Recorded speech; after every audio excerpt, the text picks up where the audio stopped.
반갑습니다. 기쁨의 50일 4월 14일 금요일 새벽 하나님께 올려드립니다. 함께 아버지의 사랑으로 찬양 부르십니다.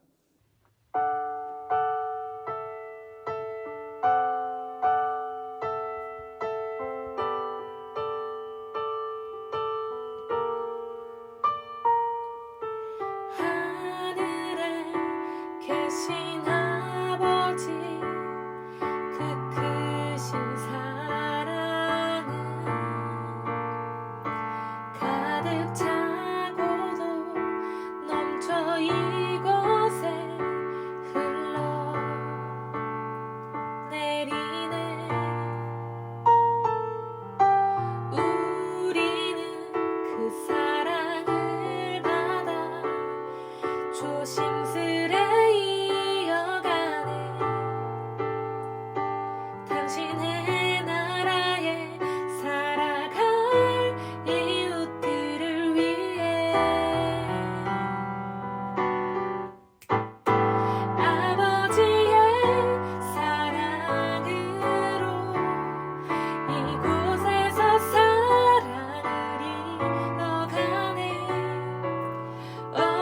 어딘가에서 부딪히고 또 다른 곳에서 넘어져도 아버지의 사랑으로 우린 한 번 더 일어서네. 하늘의 마음이 닿을 수 있도록 그 사랑이 이곳에 온전히 흘러가도록.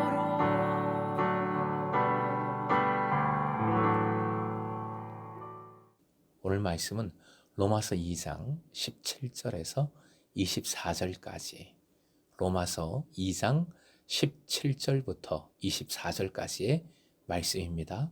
함께 읽겠습니다. 유대인이라 불리는 내가 율법을 의지하며 하나님을 자랑하며 율법의 교훈을 받아 하나님의 뜻을 알고 지극히 선한 것을 분간하며 맹인의 길을 인도하는 자요 어둠에 있는 자의 빛이요 율법에 있는 지식과 진리의 모본을 가진 자로서 어리석은 자의 교사요 어린아이의 선생이라고 스스로 믿으니, 그러면 다른 사람을 가르치는 내가 내 자신은 가르치지 아니하느냐? 도둑질하지 말라 선포하는 내가 도둑질하느냐? 간음하지 말라 말하는 내가 간음하느냐? 우상을 가증히 여기는 내가 신전 물건을 도둑질하느냐? 율법을 자랑하는 내가 율법을 범함으로 하나님을 욕되게 하느냐? 기록된 바와 같이 하나님의 이름이 너희 때문에 이방인 중에서 모독을 받는도다. 오늘의 기도 제목, 위선적인 믿음을 버리고 내가 먼저 순종하게 하소서. 위선적인 믿음을 버리고 내가 먼저 순종하게 하소서. 유대인들이 율법을 받고 알고 듣는 것은 매우 큰 복입니다. 하지만 율법 자체가 심판을 면하게 하는 것이 아닙니다. 율법에 대한 온전한 행함이 있어야 합니다. 그러기에 사실은 유대인들의 책임이 훨씬 무겁다 할 수 있습니다. 본문에서 바울 사도는 유대인들의 그 책임을 묻고 있습니다. 유대인들은 책임을 지기는커녕 율법을 행하지도 않으면서 뻔뻔하게 그지없음을, 위선적임을, 교만함을 고발합니다. 이를 위해 본문은 20절까지 8가지 동사를 사용하여 유대인들을 묘사합니다. 첫 번째 묘사, 유대인이라 불리는 내가, 택함받은 백성이라는 명예로운 이름에 자부심을 가지고 있다는 뜻입니다. 둘째 묘사는 율법을 의지하며입니다. 율법에 대한 자부심과 재앙을 막아줄 방패로 율법을 신뢰한다는 의미이지요. 세 번째 묘사는 하나님을 자랑하며입니다. 유대인들이 자신들의 단일 신론에 대해 갖는 자만심과 하나님을 독점하고 있음을 자랑하고 있다는 뜻입니다. 넷째는 18절인데요. 하나님의 뜻을 알고입니다.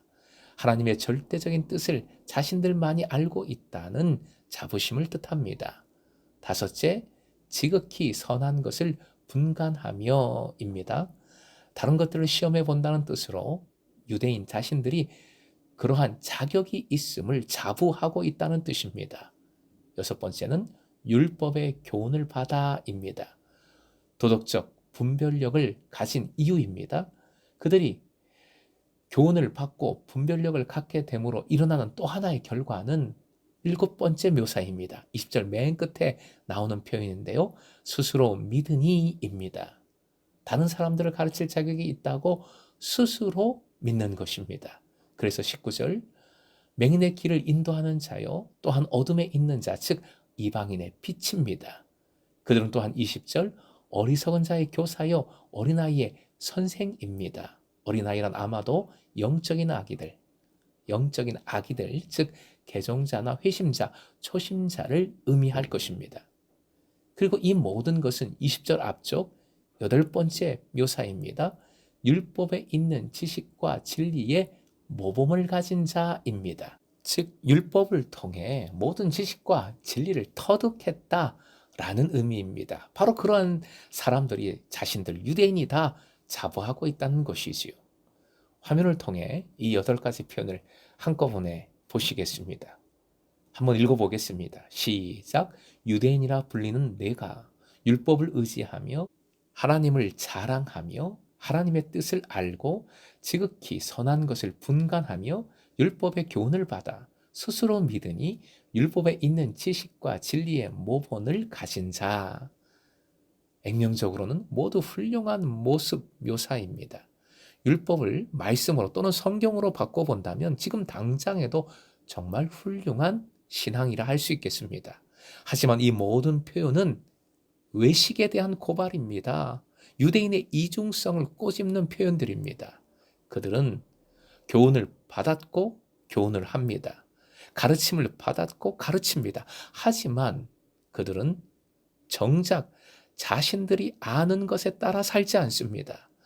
그들은 자신들의 가르침대로 스스로 실천하지는 않습니다. 21절부터 바울 사도는 질문을 합니다. 수사 의문문이라고 하지요.